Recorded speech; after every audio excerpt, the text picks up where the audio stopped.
inheritance in a detailed manner using real life examples. So we are not going to relate this inheritance with the actual coding because that is covered in a separate course. In this course I am going to describe the details and in a detailed manner about the concept, not the programming structure. I will discuss about only the concept. So in this, what is inheritance? So before discussing about the technical content, we will discuss about the real-time example.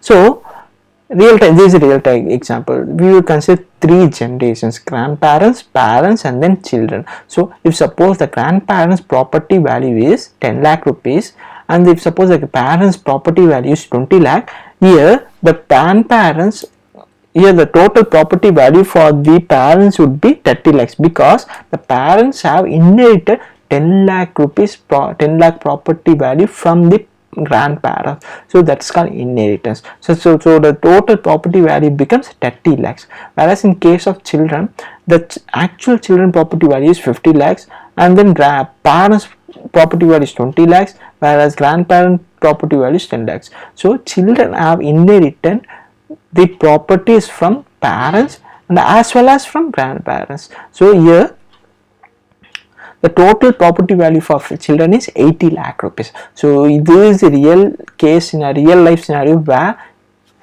inheritance has been used. So we will discuss about the technical details. So inheriting the properties from something. In case of hoops, an object inherits the properties from some other object, then it can be considered as inheritance. That can be properties, or it can be behaviors, it can be anything. Anything can be inherited from other objects. So this can be achieved by using parent-child relationship between two classes.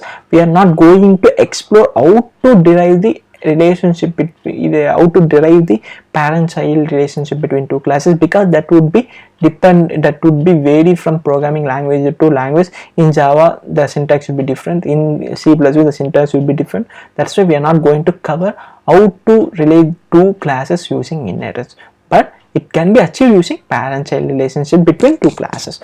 So now we will discuss about the advantages of inheritance. The first advantage is reusability, because if we consider 3 classes, the first class, second class, and third class, first, second, third class. If you are writing a code in a first class, that can be inherited by using inheritance. So that second class don't need to write the same code because that class has been inherited. The class has extended from the base class. That's why the code reusability would be the major thing if you use inheritance. And then extensibility means if suppose there is some base code that can be inherited by the child classes, that child classes can rewrite the code to the specific problem. So here the extensibility, extend the base class logic as per business logic of the derived class. And then data hiding means if suppose these are the grandparents whose total net worth is 10 lakh rupees. They have decided that they would give 5 lakh rupees to the children, and another 5 lakh rupees to the non-government organization. So here only 5 lakh rupees can be accessed by these parents, whereas another 5 lakh can't be accessed because this 5 lakhs has been private to these grandparents, and they have decided to give it to the non-government organization. So that's called data hiding. Data hiding means base class can decide which properties needs to be inheritance and which not need to be inheritance. So that's about the inheritance concept. We will discuss about the other OOPS concepts in the upcoming videos.